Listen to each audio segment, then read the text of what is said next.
Ребята, добрый вечер. Я рад, что вы здесь, я рад, что вы пришли. Это я, да, Алан. Сегодня какое число? 14 мая, а видео будет выложено завтра, 15 мая. Слушаем Людмила К., Ирина З., Бояр Мою. Огромное вам спасибо, ребята. Это люди, кто сделал донат. Я в Телеграме выложил пост и закрепил файл, где я сделал МРТ. Судя по результатам этого МРТ, у меня нет очагов, или как это называется, эпилепсии, но по факту она есть.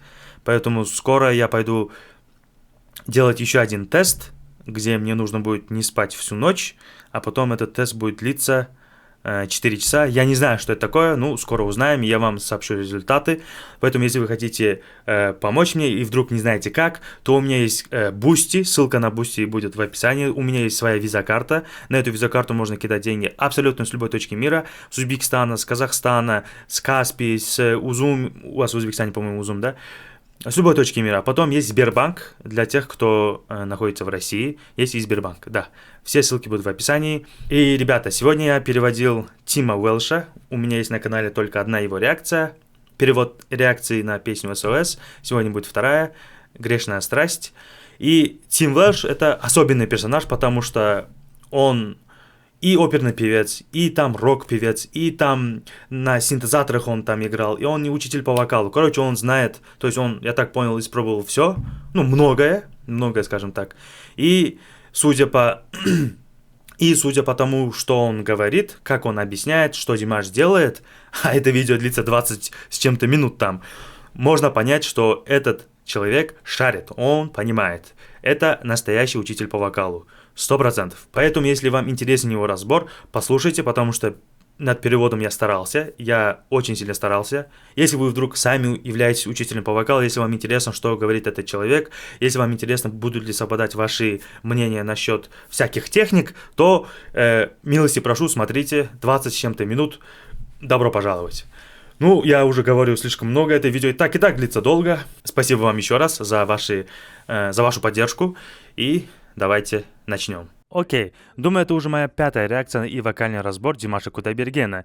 Я начал с песни SOS, потом был Lose Control, потом был Stranger, а потом была песня The Story of One Sky.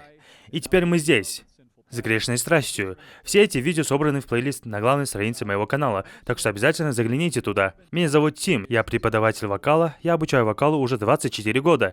Это моя основная работа и дело всей моей жизни — создавать голоса. До этого я был профессиональным оперным певцом, профессиональным исполнителем музыкального театра, пел в рок-группах как фронтмен, и еще занимался электронной музыкой. У меня была синт-поп-группа здесь, в Нью-Йорке. В вокальном плане я был буквально везде, но со временем понял, что весь этот опыт был нужен мне для того, чтобы собрать все это понимание и навыки и стать преподавателем вокала разных стилей, а также разбирать все эти видео для вас здесь на YouTube. Для меня этот канал — это возможность создать место, где я могу праздновать великолепную музыку великих артистов, помогать новым исполнителям, которые только появляются, реагируя на них и поддерживая их, а также давать платформу некоторым студентам из моей студии, чтобы они могли начать свою карьеру. Так что этот канал стал для меня чем-то действительно захватывающим. Если вам нравится такой контент, то подписывайтесь, нажимайте на уведомления, чтобы быть в курсе новых видео. Мне нравится делать реакции на действительно интересные и необычные пения. И давайте начнем.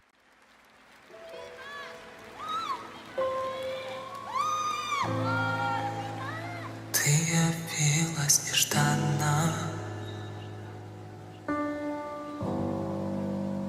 как из лунного сна. О, если б знала ты, что мне нужна только ты одна.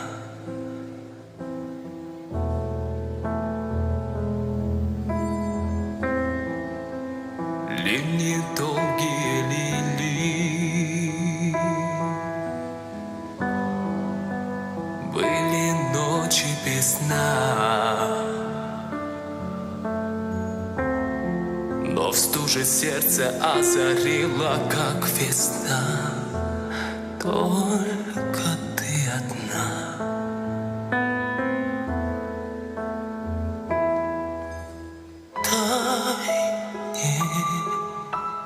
Долгим огнем пылать во мгле и в ненастье. Тайне, тайне, ночью и днем сгорать в костре грешной страсти. Ночь замкнула ресницы,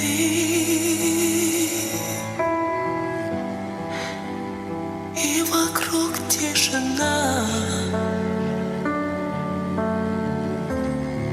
Забыты звуки, руки, лица. Не нужна только ты одна. Околдован тобою, выпью зелье до дна.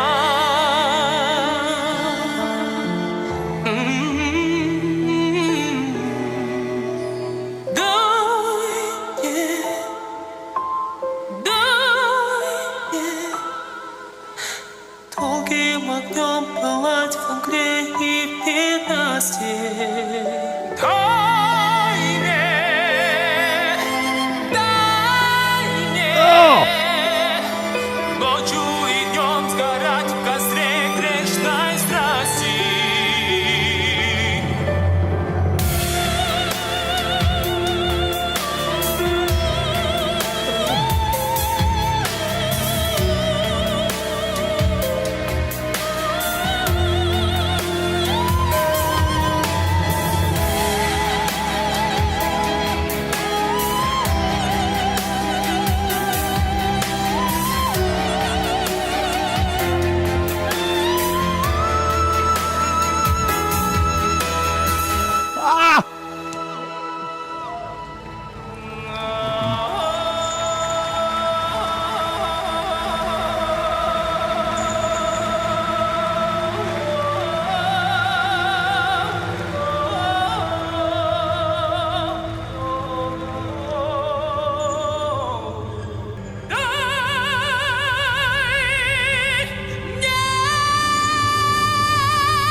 Dimash!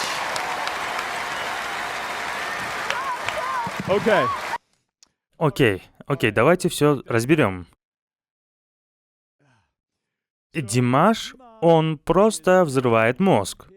Его техническая способность объединять все эти стили вокальной техники — это безумие. Я не знаю никого другого, кто делает что-то подобное.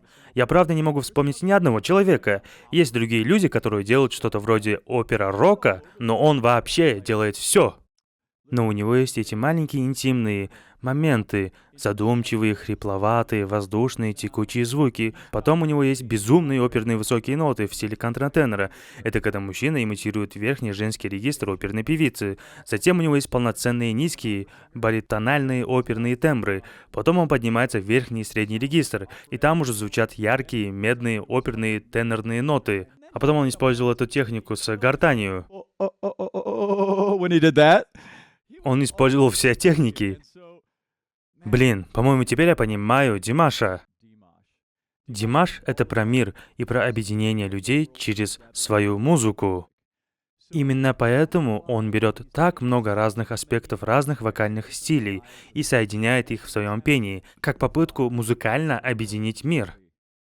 И это очень интересно, потому что моя работа как преподавателя вокала, особенно сейчас, когда я работаю со многими современными коммерческими музыкальными певцами, скажем так, заключается в том, чтобы помещать их внутрь жанра, помогать им понять, что нужно, чтобы быть таким поп-певцом или таким рок-певцом, понимать нюансы внутри поджанров. Этим я сейчас занимаюсь большую часть времени, а Димаш делает противоположное. Он берет все эти поджанры пения и соединяет их вместе в своей музыке и в своем подходе к вокалу, чтобы объединять людей через свое сердце. И, честно говоря, я в деле, мне это нравится, у него прекрасная душа. И то, как он подходит к музыке и искусству, это прекрасно. Ладно, теперь давайте разберем все эти вещи, которые я услышал.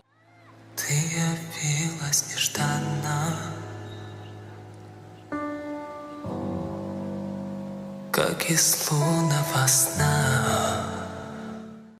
Итак, здесь он использует очень много воздуха в звуке, и достигается это тем, что голосовые связки слегка разводятся, позволяя небольшому количеству воздуха проходить через звук.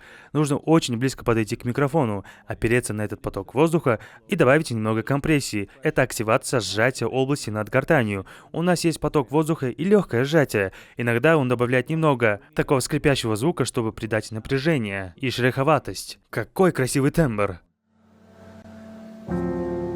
О, если б знала ты, что мне нужна, только ты одна.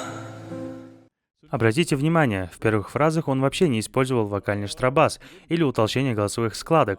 Он начал с легкого воздушного звука, а здесь он уже добавил немного штрабаса, вокального фрая, в воздушность своего голоса. Явилась нежданно, Заметьте, что здесь он начал петь голосом на придыхании, без вокального штрабаса.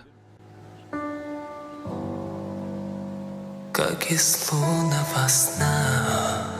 А здесь уже He had a little. был вокальный фрай. О, если б знала ты, что мне нужна, только ты одна. То, как он использует штрабас, That этот звук, он sound is такой so крутой cool и and вкусный. beautiful. Он делает He does это it так so хорошо. well. So there's Есть two ways два to get способа rhythm in добавить your стойкость voice. голосу. That's one Один is из vocal них — fry. вокальный Vocal штрабас. fry is Тот when самый the скрипучий transverse призвук rhythmoid в muscle голосе. on the Он vocal появляется, когда cinches голосовые together. связки смыкаются особым Thyroid образом, rhythmoid и muscle воздух is проходит через deactivated. них The очень слабо и cricothyroid медленно muscle is перед тем, как deactivated, появляется and all полноценный you're звук. doing is Именно putting a это tiny здесь bit of Димаш и airflow through делает. the vocal folds. The other way to Второй create способ grit добиться is through хрипа за счет false ложных vocal связок fold и дополнительного activation, сжатия в which you голосе. get through compression. Но здесь он использует именно вокальный штрабас, и делает это он очень тонко и со вкусом.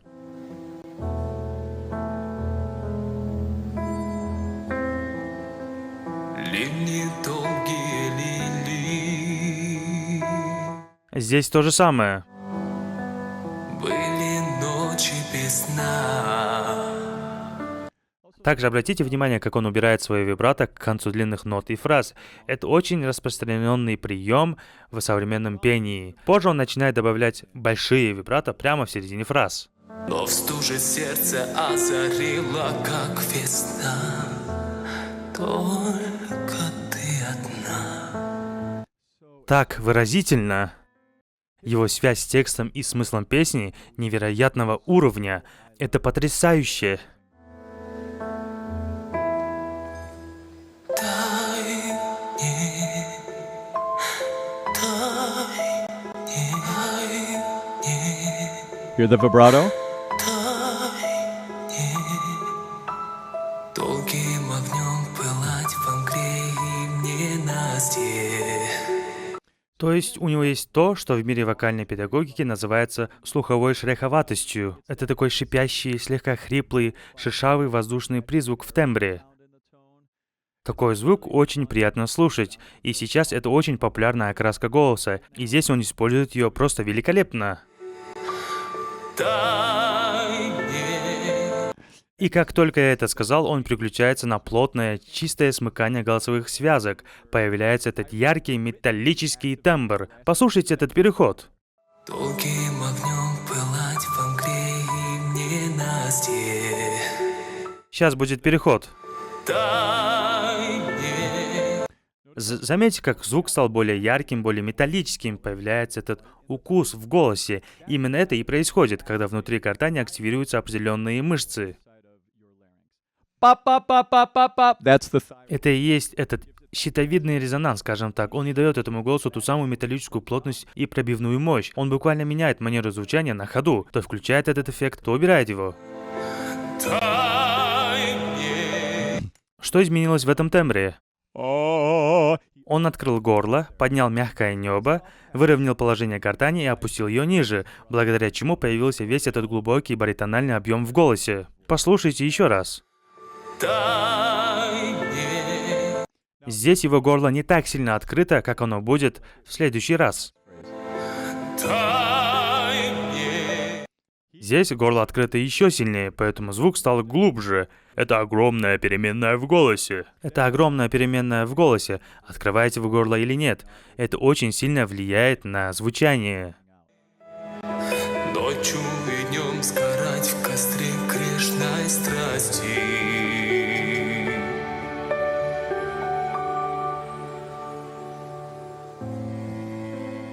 Ночь замкнула ресницы.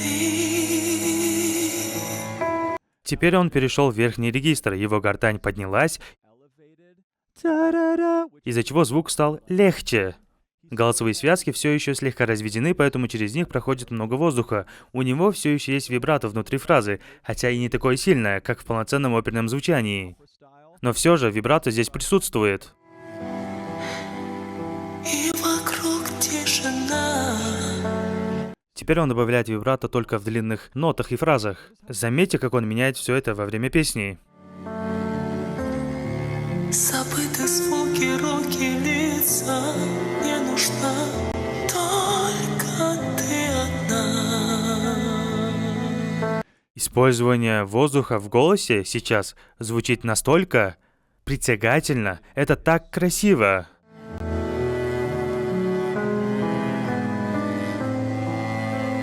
Околдован тобою. Теперь у нас уже совершенно другой тембр.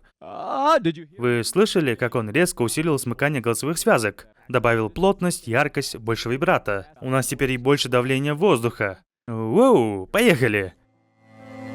Околдован тобою.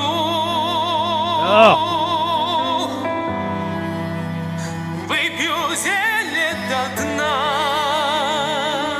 Заметьте, когда он взял эту высокую ноту, он не сделал это в полностью открытой оперной манере. Он сделал это скорее как поп-певец, вроде Фредди Меркьюри. Послушайте это.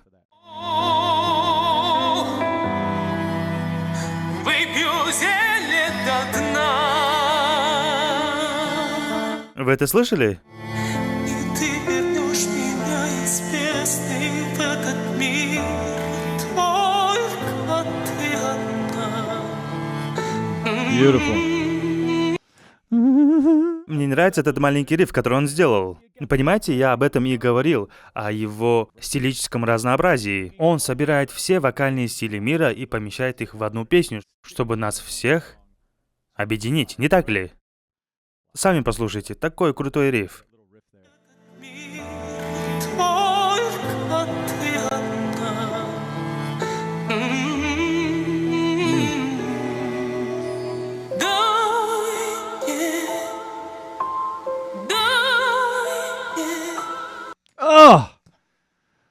То, что он сейчас сделал, это так сложно сделать. Вот здесь он начинает наверху с яркого, такого медного, немного уплотненного тембра. Он в смешанном регистре, в его звуке есть чуть больше плотности и металлической, скажем так, яркости. Затем он отпускает это уплотнение и переходит в более легкий механизм звучания, когда добавляет вибрато. Но делает он это на безумной высоте. После того, как до этого он был в нижнем регистре. Вы это слышали? Вы это слышали? Было медно и ярко, а потом он все отпускает и делает крещендо с таким контролем. Я знаю только одного другого певца, который так свободно делал это наверху. И это старый оперный певец прошлого времени, Франко Корелли. Если вы любите оперу, вы наверняка о нем слышали. Он мог постепенно увести звук от полного оперного голоса до фальцета. У Димаша есть та же координация. Долгим огнем пылать в огне и в ненастье. Дай мне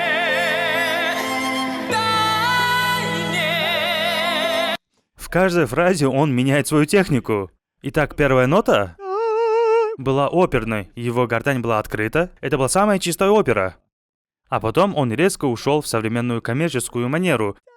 Поднимает гортань, делает гласную более плоской. И это полностью изменило звук. Вы только послушайте. Wow. Это опера.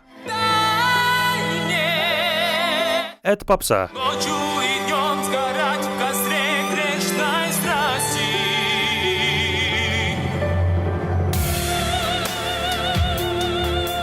Теперь он в своем контратенере. В контратенере он делает... Как это сделать?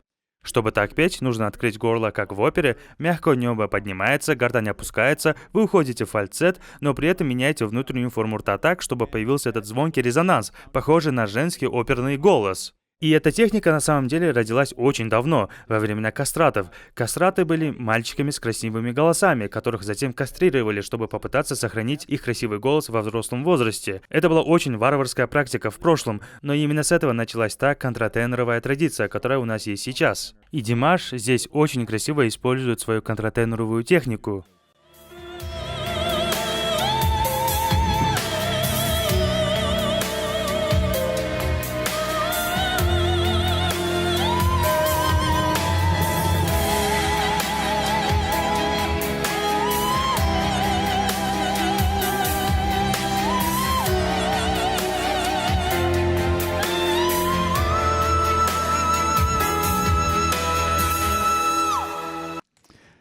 Знаете, это ненормально, что мужчина, который может петь настолько низко, как он, способен при этом забираться так высоко. Я говорил это почти в каждой своей реакции на Димаша. Это просто безумие. Настоящий природный феномен.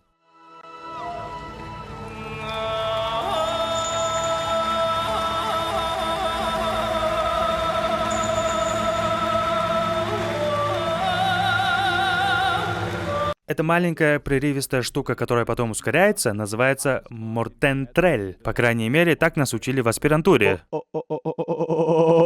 Мне самому приходилось делать такое в некоторых оперных ариях. И так круто, что он вставил это сюда. Он буквально использует все. Вокальный фрай, хрипловатое поп-звучание, высокие оперные ноты, высокие рок- и поп-ноты, контратенор, теперь еще и мортентрель, плюс эти ближневосточные плачущие интонации, которые появляются дальше. Опять же, он словно объединяет мир, собирая все вокальные техники мира в одной песне.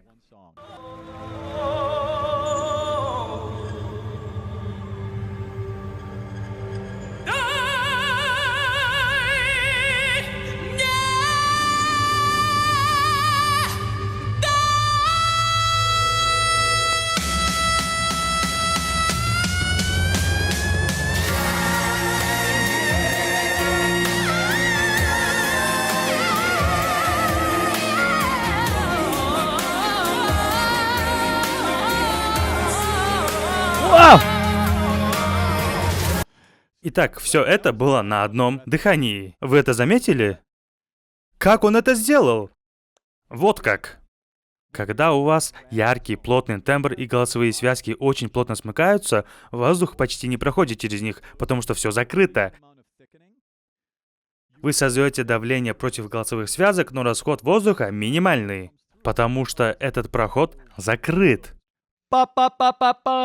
Я могу держать этот звук очень долгое время, потому что через мою гортань проходит мало воздуха. Но вот такой звук. В таком случае воздух у меня закончится через 2 секунды. У Димаша голосовые связки буквально заперты, у него невероятный контроль над воздушным потоком, и именно поэтому он может держать ноту так долго. Послушайте.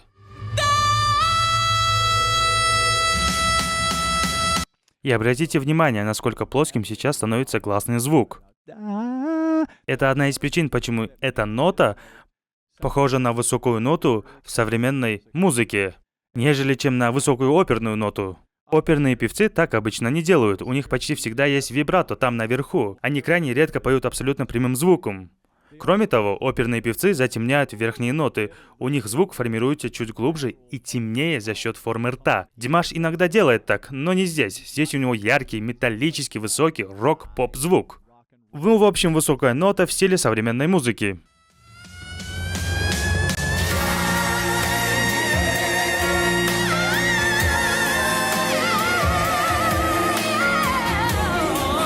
Oh.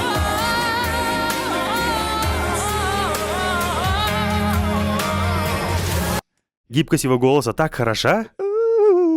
То, как он быстро двигает голосом. У него и это здесь есть.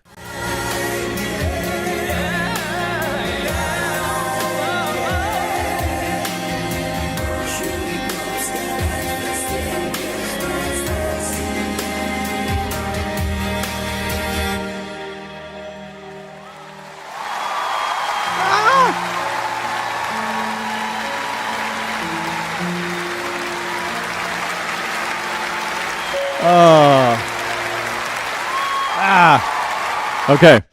Ради экономии времени я хотел разобрать только основные технические моменты, которые я услышал. Здесь было столько всего, что когда-нибудь я, возможно, сделаю расширенный разбор на своем Патреоне и буквально пройду по каждому слогу его пения. Но пока ограничусь таким форматом реакции. 23 минуты перевода, да. Это, конечно, было коротко. Давно, конечно, я так долго не переводил, я уже не могу нормально разговаривать. На этом у меня все, ребята. Надеюсь, вам все понравилось, надеюсь, вам было все понятно. Всем огромное спасибо за просмотр и всем пока.